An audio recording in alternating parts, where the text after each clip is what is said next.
So Michaela got it. What's this tune, Michaela? It is the song composed by none other than Marco Buschmann, who just left the coalition together with Finance Minister Christian Lindner from the pro-business Free Democrats. And we all learned that ministers go home after a coalition breaks up and compose something like this. Who would have guessed? Yeah, so it's the end of the three-way government coalition between Olaf Scholz, the Social Democrats, the Greens and the FDP. And Marco Buschmann there essentially working it all up. Thomas Silberhorn, you're a member of the Bundestag. How have you experienced your fellow members of the Bundestag in recent days? Is it really emotional now in the German parliament? No, not really. They were struggling over months already. And for the Liberal Democratic Party, it's a question of survival in the end. And their assessment has been that they would be, in the end, punished if they conclude the term until September next year. So they preferred, and I think this assessment was right, to go out before and make new elections possible. So they at least have a positive narrative to tell the audience and the German public. Yeah, so maybe just a quick reminder for everybody who has not been following German politics as closely as the three of us have. What have you missed? Michaela, can you walk us through the highlights of last week, but also, maybe more importantly, give us an outlook. So what are we looking at? When are we going to have fresh elections? Well, personally, I thought I wasn't missing that terribly much, Nina, because I was, of course, in the United States and I was 5 meters away from Kamala Harris about to give her concession speech when I learnt on my mobile phone that the German government had indeed broken up. So while the entire world was focused, rightly so, on those elections in the United States, Germany essentially saw a meltdown of its very complex three-way coalition, which Olaf Scholz tried to keep together for pretty much a year, frankly, because they had their budget blown out of the water by a constitutional court ruling. And hindsight is a beautiful thing, but now we know they never really recovered from that. So it was like watching a marriage breakdown in slow motion over 12 months. And now there is a sense of relief. And yesterday I actually got to speak to somebody who was sitting at that very table when this breakup happened and saying that they thought Christian Lindner, the finance minister, would potentially once again get away with provoking the Chancellor because essentially, there's two different sides of the story, but he simply refused to go along with the argument of the Chancellor and soften the budget and allow more debt than the German debt ceiling allows under the constitution. He would not make an exception, which is also constitutionally possible. Huge debate about that. So he had gotten away with quite a lot, actually. There had been quite a bit of provocation. So the coalition broke up and the Greens were sitting there somewhat in shock that this was actually now finally happening. And now, of course, with that coalition collapse, we're in full election campaign mode. And Mr. Silberhorn, you're a member of the Bundestag for the German Conservatives and you're getting ready for those elections as well. So maybe just a quick reminder of the timeline. Olaf Scholz still has to go to Parliament and request a vote of confidence. He's expecting to lose that. That is also something where not necessarily every chancellor has in the past admitted that there's a very slim chance of him actually winning that support in Parliament. That's going to happen. The Parliament is going to vote on that on December the 16th. And then the German president can dissolve Parliament and call for fresh elections. And the Conservatives, so your party, parliamentary group, together with the Social Democrats, have gone to the president and said, OK, we're looking at February the 23rd. So there is a countdown now. How are you preparing for those elections? Well, we stand ready for elections. We made use of our opposition times in order to adjust our party programs in particular our sister party CDU, after the election of Friedrich Merz's party leader and as faction leader in the Bundestag. There was some renewing necessary in this party, and I think they did quite well. In Bavaria, in my party, it's a bit easier because we are in government in Bavaria, and now we have a consolidated program as sister parties. We have some new personnel, and insofar we stand ready. However, I think Chancellor maybe thought to continue with the minority government in Germany, because we see now that he also, as Chancellor himself, wanted to break up this coalition. And maybe there was an assessment that there could be a chance to save a minority government until next year. But the pressure in our public is so huge. There is a clear expectation to come to new elections now, and we should do it as soon as possible. Now there is a consensus when to do it. And that's how it's going. It's a quite short campaign ahead of us.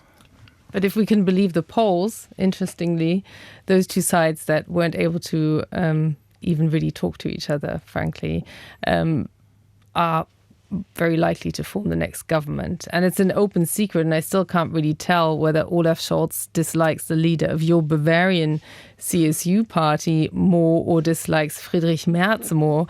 They simply don't get on. And I really find that quite fascinating, how in the end politics can so much come down to personal chemistry. And they just really could not talk to each other, even when both sides said that they tried, for instance, on migration. Well, after the next elections, if we win this election, and this is our clear goal, Olaf Scholz will no longer be part of a future government. So there will be different personnel in the Social Democratic Party, but our goal is not to form a new grand coalition. We already had several grand coalitions, 3 grand coalitions under Angela Merkel. We want to get as strong as possible, and if there is an opportunity to form a center-right government, this would be our first priority, of course. There is a long way to go for us, but our clear communication, our clear message to our voters is, if you want to change course in politics, you should now not vote for right or left-wing extremist parties, because this keeps left-wing parties in power. But of course, people abroad want to know what is going to change in terms of foreign politics. And so we're going to take a look at the news coming from across the Atlantic in a bit, because, of course, Donald Trump has already said, he's mentioned a couple of people who he sees in his future administration. So we'll talk about that in a second. But I want to ask you again, what is going to change in terms of support for Ukraine? And before we do that, I think we've got the soundbite from Olaf Scholz, the German Chancellor, who repeated his stance on Ukraine in an address to Parliament on Wednesday. And I should add that we're recording on Thursday morning. So again, cut us some slack if we're missing out on events out there that are happening while we're here in the studio. But let's listen to what Olaf Scholz had to say about Ukraine. Und das will ich hier auch sagen. And I also want to say this. I am committed to this. I emphasize that I think it is right, unchanged, that I have made my contribution to ensuring that there has been no escalation. And I would like to make it clear that the country that is doing the most in Europe to ensure that Ukraine is not left alone and is supported is also a country that must ensure that an escalation does not occur. And that is why I repeat my stance on this issue. I am against the fact that weapons supplied by us can be fired far into Russian territory. And I will not change my position regarding the delivery of a cruise missile from Germany. Will that change with you, with the Conservatives in power? It has to change because, in my assessment, the reluctance of Olaf Scholz is a major source of continuous escalation from Russian side. And if we restrict our support and continue to urge Ukrainians to fire against each single missile instead of deleting the artillery, it will become even more dangerous, even more bloody. And the core question for me is not whether or to which extent we support the Ukraine politically and militarily. The core question is how to stop this Russian aggression. So far, but they are linked, those two issues. Of course, but this is the ultimate goal we want to achieve, that this escalation from Russian side, that this aggression can be stopped, and the Ukrainian army is the only one fighting against Russia. So that's, for us, it's the best option among many bad options to support Ukraine in a way that they can prevail. Well, I think it's important to also add that these long-range missiles are already being provided by Britain and France, who happen to be nuclear countries. Germany doesn't have any nuclear weapons, is not allowed to have any. So I dare say that the German Chancellor is overstating Germany's role in this very conflict by claiming that he prevented an escalation single-handedly. What he is clearly playing to is the one issue where he actually manages to score in the polls. And this is what he's labeled his caution on providing assistance to Ukraine. He has large parts of his party who are skeptical that providing weapons to Ukraine is something that is constructive, to put it in mild words, and the far left ends kind of blend in with Bündnis Sarah Wagenknecht, which is a new party here, which is elements of the left and the right. It's anti-migration, but it's also anti-providing weapons to Ukraine, and they literally have posters. Anti-West. Yeah, anti-West. And basically, they in regional elections recently, they put up posters asking, vote for a peace or war. I mean, of course, everybody wants peace. So it's a very simplistic way of looking at this. And I would also question whether Friedrich Merz, the Conservative Chancellor candidate, will send this Taurus system, which simply happens to be the best, actually, when you speak to experts. It's just the kind of the best system that's out there. That's why Ukraine is so keen on it. Whether he would send it on day one, to quote the new president-elect in the United States, or whether he would not be very cautious, certainly in this election campaign, to not say, if I get elected, I will send it straight over there. I simply don't see that. I don't think that is something that's going to fly with voters. Yeah, let us ask you, would Friedrich Merz deliver the Taurus? We are prepared to do this, but we should not lead such a tactical discussion on specific weapon systems. We should better have a strategic discussion on why we want to support Ukraine, why it's essential for us to prevent Ukraine from being attacked, and for how to secure Ukraine in future. Because one result of this war of Russia against Ukraine is that the entire European security architecture has been destroyed. There is no treaty anymore between Russia and the West that is still in force or is functioning. It's completely obsolete. So we have to create a completely new security architecture, not only for Ukraine, for the entire Western European continent. And before we ask you how is that going to work with Donald Trump in the White House, I just want to stay with German politics for a little bit longer because, of course, Michaela said there are not that many topics where Olaf Scholz appeals to voters. You get the impression that there is frustration amongst voters, amongst the base, with him sticking to his position as Chancellor candidate. And we saw a recent poll where some 45% of Social Democrat voters said that Olaf Scholz was the right man for the job. 47% of his own party said he wasn't. And lots of people are now saying, will Olaf Scholz essentially pull the Biden effect? Will he step down and make way for somebody else? Somebody else that could be the German defense minister, but the German defense minister just a few days ago said again, no, I'm not going to do that. And I think we've got that as well. So let's just hear what Boris Pistorius said. Wir haben einen Bundeskanzler und der ist der designierte Kanzlerkandidat. Ich sehe niemanden in der Partei, der daran etwas verändern möchte. So Boris Pistorius there saying he doesn't see anybody in the party. And that is not quite right. On Instagram, we've seen people from, not high-ranking Social Democrats, but people who came out as SPD representatives saying we need a change. So because this format is supposed to be a bit more entertaining as well, I'm going to ask you to place your bet. Is Olaf Scholz going to be the official Social Democratic Chancellor candidate? Yes or no? What's your bet? Yes, I think so, because Pistorius has no troops in his own party. Well, he does in the defense ministry, sorry. Yeah, but not in his own party. And because there's a majority of left-wing Social Democrats in the party and in the Bundestag faction. And Olaf Scholz, who has not been elected as party leader from this left-wing part,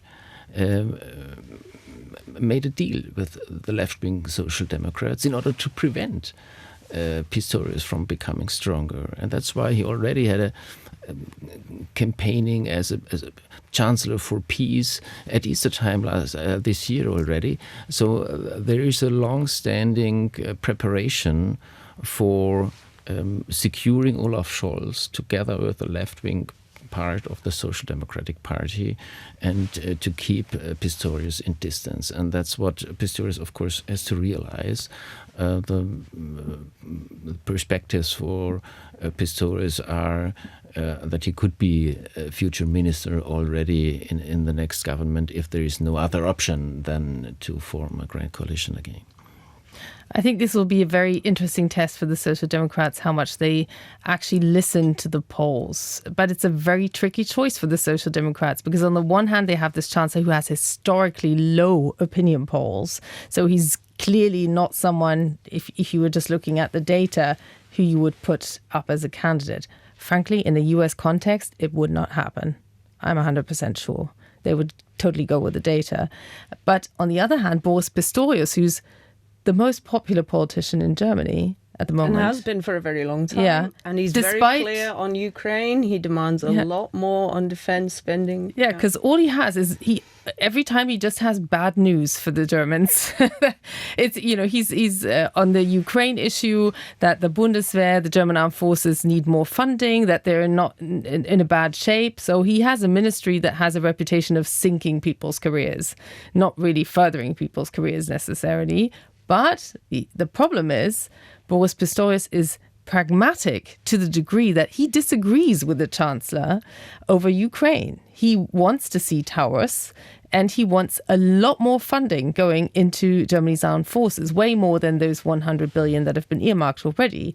So it's a very tricky choice, particularly for left-leaning Social Democrats who are seeing that one topic of caution riding high in the opinion polls. And depends on what they believe.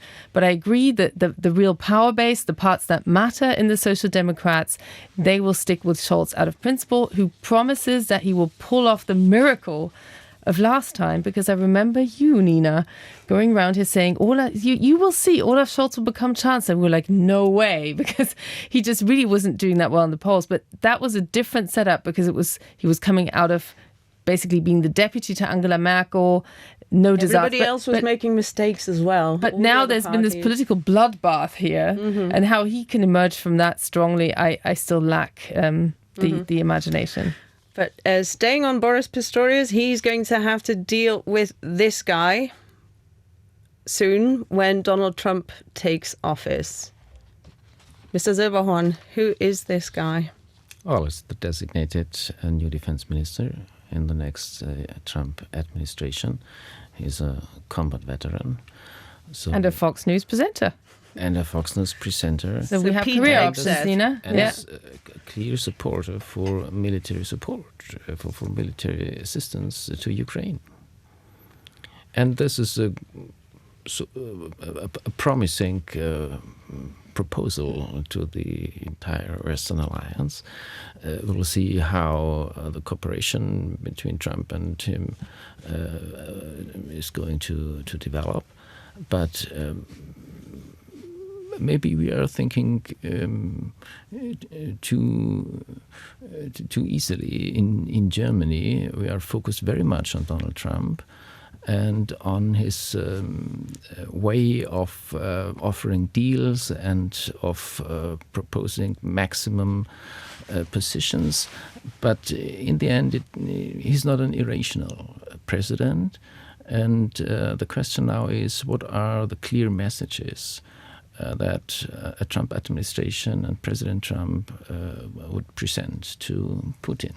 Before we discuss this, I've got a couple of other candidates whose names were mentioned by Donald Trump this week. And to everybody listening to this podcast, let me just tell you that I'm holding up pictures, but you can obviously watch us on YouTube as well. So if you want to see the pictures, just find us on YouTube. Who's this? This is Mick Huckabee, somebody whose face we're going to see a lot in future because he's going to be Donald Trump's ambassador to Israel. Now, he doesn't have a diplomatic career, but he has a very firm stance on all things Israel and Gaza. Why do you think Donald Trump is going for people who have no previous diplomatic careers? That is not necessarily something that other countries do. Yeah, that is something that is actually not that unusual for the United States. Often big donors become ambassadors. And that's why you also have a lot more turnaround in terms of people and characters and backgrounds. At the same time, just looking at Benjamin Netanyahu's smile these days, it's quite clear that this is very good news. These are people who clearly have Donald Trump's trust. And we've had previous experience also here in Berlin when Rick Grenell was ambassador, and where there was a suspicion in the room that he was able to make US policy and then basically get the green light from the White House afterwards, which is incredibly unusual.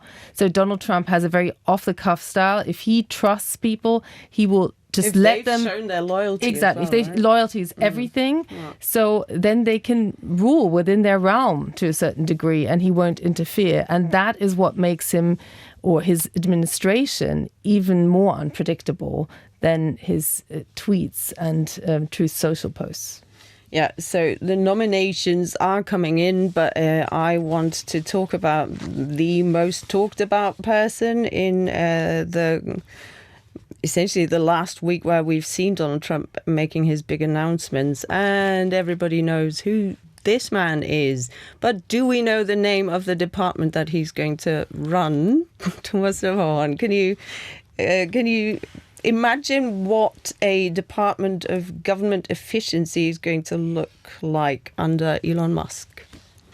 I don't expect Elon Musk leading any department. It's even more ambitious. He might be able to interfere on more informal ways. And while this is a domestic issue first for the United States to resolve, it's quite unusual for us in Europe, this sort of cooperation between politicians and entrepreneurs. Is this the first sign of an oligarchy that we're seeing there? Some people are saying Trump is working on creating a Trump dynasty. We've heard relatives of Donald Trump talking about Elon Musk as saying, you know, we've spent so much time with him now since the election and also during the election campaign that he's almost got uncle status. You know, they play with his son, etc. They go golfing, they watch the election results together. Is that a worrying trend, or are we exaggerating in our reaction to this? Is this a normal development? I wouldn't say it's a trend in the United States in general, but it's the way Donald Trump already made politics during his first term. I'd go further than that, actually. I think it's not just a sign. I think this is just a new fact. This has just happened, actually. And more importantly, an interview from J.D. Vance, who's now going to become vice president from before the elections, is now becoming very relevant indeed, where he directly relates the business interests of Elon Musk to the US commitment to NATO. And he's basically saying, if you rein on Elon Musk's interests in Europe too much, then we will think long and hard about NATO commitments. Yeah, it went clearly in that direction. And Elon Musk is someone who's failed to have his Cybertruck licensed in Europe. So if you see one of these Cybertrucks in Europe, you know that something's changed between the US and Europe. Could that Please jump in, yeah. Yes, we should not underestimate these interferences. However, this was not yet an official position of the new Trump administration. The portfolio of the vice president never has been foreign and security policy or trade policy. So we'll see what J.D. Vance will have to say next to Donald Trump. And we should be listening quite carefully, yes. We should take this seriously, yes. But we should not take it literally, but wait what Donald Trump himself will say and pronounce. But, you get the feeling that Annalena Baerbock, the German foreign minister, also said it in her speech yesterday. If America says America first, then Germany's answer must not be Germany first, it must be Europe united. At the same time, we're seeing that there are efforts now to unite the willing Europeans to come up with some sort of a strategic plan on how to respond to the current challenges in the US with Donald Trump in the White House, but also from Russia. And Germany is not going to sit at the table. This is an initiative by the Polish side, Donald Tusk, going around Europe saying, OK, we need to sit down and talk, and I don't need all the 27 EU member states. But Germany is not featuring at all in these discussions. That's how it is, and that's why our outgoing government will not be able to make any point in this discussion. We will have to reset our bilateral European relations, Germany-France, Germany-Poland, Germany-Italy. There is a broad lack of confidence in our bilateral relations, which is a result of Olaf Scholz way of doing politics. I think Friedrich Merz is quite experienced in foreign policy and has the ability to change the way we are negotiating with our European partners. And the big mistake the European heads of state and government made during the first term of Trump was that there was a Vanity Fair of how quick European heads of state and government would be received in the in the White House, and which offers they could make. There was an internal European competition: who is better, who is quicker. And this, of course, was not a quite convincing presentation, and that's why the consequence should be, yes, we have to unite in Europe and find our common messages. We have to present in Washington, for example, in trade policy. This is not an issue that in European capitals can be dealt with. It has to be. We have to find a common European position in trade questions, because this is a major competence of the European Union. But heads of state and government also have to convene their ideas and their powers in order to present a joint European position. I'm intrigued now. Do you think it will be any better this time? Because Viktor Orban is already seen as pretty much a rogue radical element in the EU, and also with prospective future members. We know that Jared Kushner, the son-in-law of Trump, and Rick Grinnell, they have interests in Serbia, huge business interests there. So politics blends in with business interests once again. And would you expect it to be any different? Has Europe really learnt anything from the last Trump experience? Or isn't everybody going to try and get those appointments in the White House separately now again? I don't expect major changes in the next Trump administration. But the lesson we have to learn in Europe is that we have to cooperate better than we did before. Otherwise, it's preferable for the United States to deal with single European Union member countries. Make bilateral deals. Of course. Is that going to be your job, can I ask? Are you going to be the Friedrich Merz's transatlantic coordinator? We'll see. I stand ready, and I think we have a lot to do. There is a huge agenda in our bilateral relations, European Union and the United States. It goes far beyond security policy. Our major challenge is that we are not only confronted with this war of Russia against Ukraine.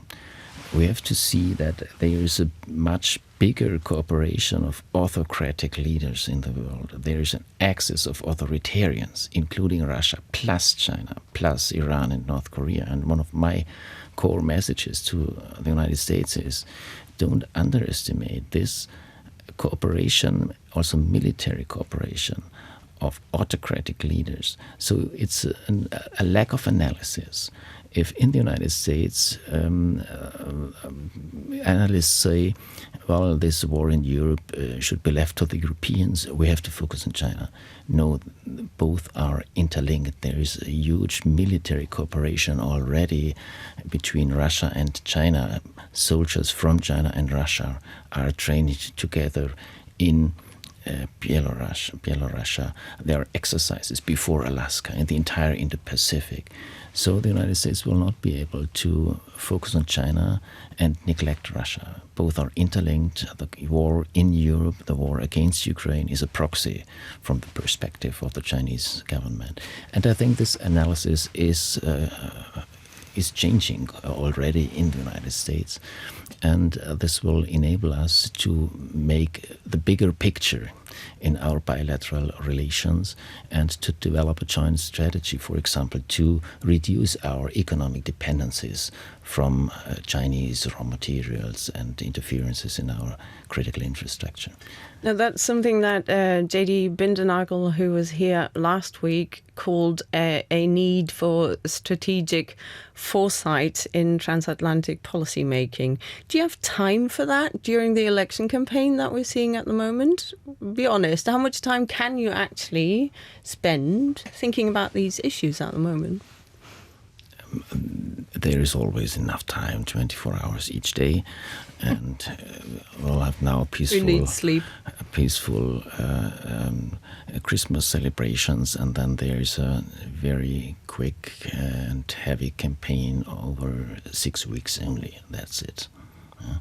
And during this campaign, there is the next Munich Security Conference in the midst of February, 1 week before our German elections. That's going to be an interesting one. Foreign and security policy will be part of the discussion. But I do want to highlight that Germany didn't vote in time to have a new parliament elected before Donald Trump comes into office. And my observation here from this week is that maybe you're the laudable exception there, but that German politics is completely absorbed with itself right now. So much inside baseball. So there may be thinking being done somewhere, but the challenge of Donald Trump is not really being discussed. And at times it feels like the movie Don't Look Up. It's like this political meteorite coming towards Europe and Germany, and everybody's kind of busy dealing with what's at hand, which of course is the very important business of elections and finding a new government here. Friedrich Merz is already in personal contacts with Michel Barnier from France, with Donald Tusk from Poland. He has been invited from the transition team of Donald Trump already. He will take part in the Munich Security Conference. So, and he's an expert in foreign policy, by the way. And he's a businessman, which might become the most important issue, that he speaks the same language as Donald Trump. He understands Donald Trump's language. So there's obviously, you can tell, a lot more that we could talk about, and you have already sent us a couple of comments. Lots of comments on YouTube also asking the question, why does Germany invest its money in Ukraine? I hope we've given you some answers to that. If you feel the need to spell that out more, why you think Germany should stop doing that, or if you disagree and want to share that opinion with us and support Thomas Silberhorn's view, for example, then do get in touch with us. You can do that in various ways. You'll find all the ways on dw.com/berlinbriefing. You can also send us an email to newsletter@dw.com. We'll be back next week, and till next time, thank you. Thank you. Thank you very much. Thanks so much for coming.